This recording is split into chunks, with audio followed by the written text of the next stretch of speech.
जय हिंद। जय भारत, वंदे मातरम। मैं रविंद्र फौजी। सबसे पहले आज एक खुशखबरी है कोर ऑफ इंजीनियर के लिए। कोर ऑफ इंजीनियर के जवानों को शायद ये पता चल गया होगा कि हमारे जो नए चीफ ऑफ आर्मी स्टाफ हैं वो हमारी इंजीनियर कोर के होंगे। लेफ्टिनेंट जनरल मनोज पांडे जी, जो कि अभी डिप्टी चीफ थे, वो 1 मई से जनरल एम नरवणे जो रिटायर्ड हो रहे हैं उनका पदभार संभालेंगे कोर ऑफ इंजीनियर के जनरल साहब। ये पहला मौका है देश में जब किसी कोर से कोई आर्मी चीफ के पद पर पहुंचा है। अभी तक पता नहीं क्या देश की भावनाएं रही या क्या सिचुएशन थी कि किसी भी कोर से सेनाध्यक्ष नहीं बनाया जाता था, लेकिन ऐसा पहली बार हो रहा है। और मैं कह रहा हूं कि कोई भी चीज अगर ये पहली बार हो रही है तो ये मानो कि कहीं ना कहीं और बदलाव भी सेना में होंगे।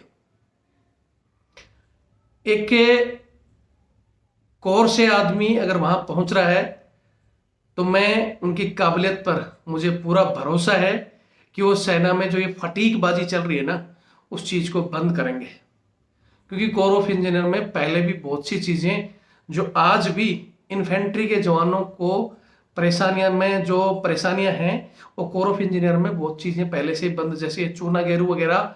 आज भी हम बहुत सी इन्फेंट्री वगैरह में देखते हैं चूना गेरू इस तरह की फटीकें करवाई जाती हैं जवानों से।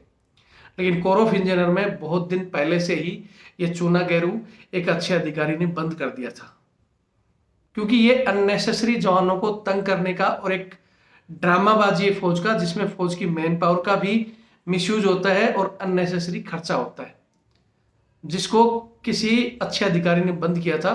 उनको मैं सैल्यूट करता हूं। और अब कोर ऑफ इंजीनियर से ही अगर कोई आर्मी चीफ के पद पर पहुंचे हैं तो वो ऑल इंडियन आर्मी में इस तरह की बहुत सी चीजें जो आज के युग में बंद होने वाली हैं वो बंद करेंगे।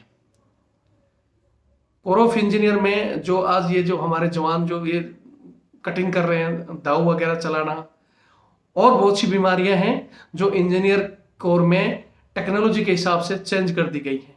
तो मैं चाहता हूं कि वो हमारी पूरी आर्मी में ही वो टेक्नोलॉजी हो और ये दाव काटते हुए जवान किसी भी देश में नहीं नजर आएंगे जो कि हमारे देश में आते हैं।